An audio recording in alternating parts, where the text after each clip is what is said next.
As the Arctic sea ice melts away at an alarming rate, access to vast oil reserves is opening up, and countries bordering the region are determined to defend their slice of the pie.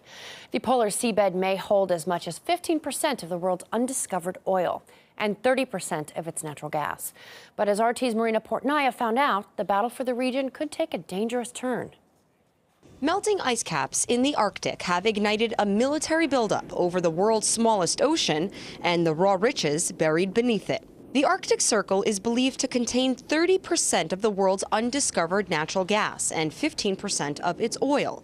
The future of the world economy, to some extent, is dependent on the Arctic. And I think, Russia and Canada, the United States and Norway and Denmark are very interested in exploiting these resources. Last month, Canada abruptly claimed that it owned the North Pole, while the United States, with its Alaskan outpost, has plans to boost its military there, claiming it lacks operational experience and needs to police the thinning ice as it's replaced by fuel-filled maritime traffic. But that's not all. Actually, U.S. submarines are deployed not too far away, off the Norwegian coast. It would take U.S. missiles 16 to 17 minutes to get from there to Moscow. So we really hope that with all the things that have been happening in the world over the past few decades, we have put the Cold War confrontation behind us. In all, 5 countries bordering the Arctic have sovereign rights to resources within 200 nautical miles of their territorial waterways. But a growing appetite for a bigger slice of the pie is what many fear can inevitably spark a 21st century Cold War in the frozen waters. There are also unexplored resources that we don't know yet to which country belongs, which could be, of course, of interest to many countries. I do think that smaller things could spark both tension and maybe more tension than we would like to see. Marina Portnaya, RT, New York. We heard earlier from Christopher Perry, a strategic forecaster and former British naval officer.